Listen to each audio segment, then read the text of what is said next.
ஒன்றிய அரசே, மோடி அரசே, திரும்ப பேரு, திரும்ப பேரு. பறிக்காதே, பறிக்காதே, பறிக்காதே, பறிக்காதே.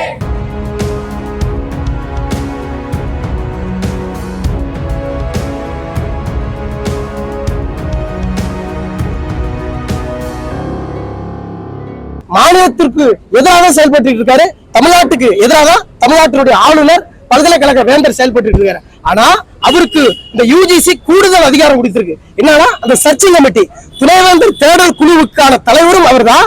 அந்த 4 பேர் சர்ச்சிங் கமிட்டிக்கு தேர்வு பண்றதும் ஆளுநர் வேந்தர் தான் அப்படின்னு சொல்லி இந்த முடிவு வந்திருக்கு. மக்களால் தேர்ந்தெடுக்கப்பட்ட இந்த அரசுக்கு எந்த ஒரு பங்கும் இதுல இல்லாம ஒட்டுமொத்த கல்வியை இன்னைக்கு மத்தியத்துவப்படுத்துவதும் காவிமையை திணிக்கிறதுக்கும் கார்பரேட் கையில ஒப்படைக்கிறத இந்த வலியுறுத்தி தான் அவங்க இந்த யூஜிசியை கொண்டு வந்திருக்கிறாங்க.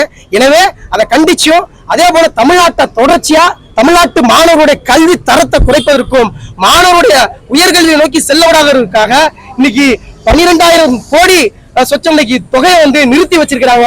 இன்னைக்கு பிஎம்சி திட்டத்துல நான் சேர்ந்தாதான் உங்களுக்கு நான் நிதியை தருவேன், அதே போல மும்மொழி கொள்கையை நீங்க ஏத்துக்கிட்டாதான் நான் நிதி தமிழ்நாட்டுக்கு தருவேன்னு சொல்லி அடாவடித்தனமாக வக்கரமாக இன்னைக்கு அதிகாரத்தின் உச்சமாக இன்னைக்கு ஒன்றிய கல்வி அமைச்சர் தர்மேந்திர பிரதான் பேசியிருக்கிறாரு.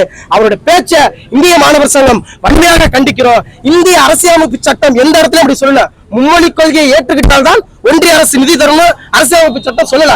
ஆனால் அரசியலமைப்பு சட்டத்தை காலில் போட்டு மிதித்து இன்னைக்கு ஒன்றிய கல்வி அமைச்சர் பேசியிருப்பது தமிழ்நாட்டு மாணவர்களுக்கு பெரும் அதிர்ச்சி ஏற்படுத்துகிறது.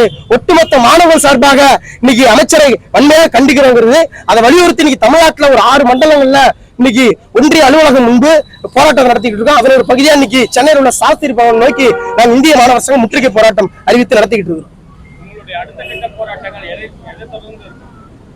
பிஜேபி அரசாங்கம் உடனடியா இங்க மாநிலத்துக்கு மாணவர்களை வஞ்சிக்காம நீ அரசியல் வேறுபாடு கருத்து வேறுபாடு என்ன வேணாலும் இருக்கலாம், ஆனால் மாநிலத்தில் உள்ள மாணவர்களுடைய கல்வி வளர்ச்சிக்கு ஒதுக்க வேண்டிய நிதியை உடனடியா ஒதுக்கணும். அது இல்லைன்னா மாணவர்களுடைய போராட்டம் அடுத்த கட்டமா எப்படி நீட்டுக்கு எதிரான தொடர் போராட்டம் நடத்துறோமோ, எப்படி என்டிஏ ஸ்கிராப்புக்கு தொடர் போராட்டம் நடத்துறோம், அது போல மாநிலத்திற்கு உரிய நிதி வேணுங்கிறத அனைத்து மாணவர்களும் திரட்டி இந்த ஆளுங்கட்சியோட இணைந்து ஆளுங்கட்சியும் இதுல மையப்படுத்தி ஒரு வலுவான போராட்டத்தை இந்திய மாணவர் தலைமையில் நடத்த அடுத்த கட்டமா முடிவெடுப்போம்.